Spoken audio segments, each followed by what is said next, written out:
असं वातावरण होतं की हे कुठल्याही परिस्थितीमध्ये पाकिस्तानचा बदला घ्यायचा. आपण वाट बघत होती, या भारतातली सर्व जनता वाट बघत होती. 5 दिवस झाले, 6 दिवस झाले, 7 दिवस झाले, प्रत्येक दिवस उलटत होता तसे जनतेमध्ये उद्रेक निर्माण होत चालला होता की कुठल्याही परिस्थितीत वाद घेतला पाहिजे. आणि देशाच्या पंतप्रधानावर एक खंबीर विश्वास सर्व जनतेचा होता का कुठल्याही परिस्थितीत बदला घेतला जाईल.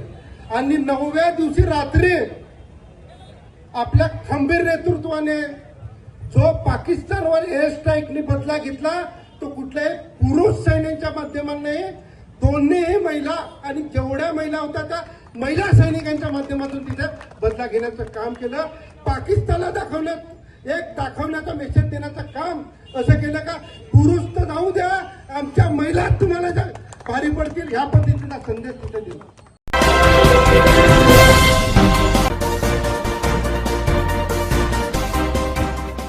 गेल्या महिनाभरापूर्वी काश्मीरमधील पहलगाम येथे आपल्या भारतीय पर्यटकांवर पाकिस्तानी दहशतवाद्यांनी केलेल्या हल्ल्यात 26 भारतीयांचा मृत्यू झाला.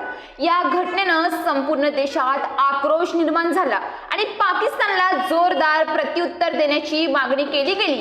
यानंतर भारताचे पंतप्रधान नरेंद्र मोदी यांनी दिलेल्या सैन्यांना आदेशानंतर भारतीय सैन्यांच्या वायुदल, नौदल आणि भूदलाने अत्यंत आक्रमक भूमिका घेत पाकिस्तानवर हल्ला केला व त्यामुळे पाकिस्तानला संबंध जगातील देशांकडे जाऊन मध्यस्थी करण्याची भूमिका घेण्याची विनंती करण्यात आली. ऑपरेशन सिंदूर अंतर्गत भारतीय सैन्याने केलेल्या शौर्याला मानवंदना देण्याकरिता महाराष्ट्राचे लोकाभिमुख नेते उपमुख्यमंत्री एकनाथ शिंदे यांच्या नेतृत्वाखाली शिवसेनेने पूर्ण महाराष्ट्रभर तिरंगा रॅलीचे आयोजन केले आहे. त्याच अनुषंगाने पालघर येथेही शिवसेनेच्या वतीने छत्रपती शिवाजी महाराज चौक ते 5 बत्ती हुतात्मा चौक येथे तिरंगा रॅलीचे आयोजन करण्यात आले होते. शिवसेनेने आयोजित केलेल्या तिरंगा रॅलीत हजारोंच्या संख्येने शिवसैनिक तसेच पालघरवासीय सहभागी झाले होते. आपल्या देशाचा अभिमान असलेला आपला तिरंगा झेंडा हा सर्व महिलांनी आपल्या हातात घेऊन तसेच उपस्थित शेकडो पालघरवासियांनी भारतीय तिरंग्याला आपली मानवंदना दिली.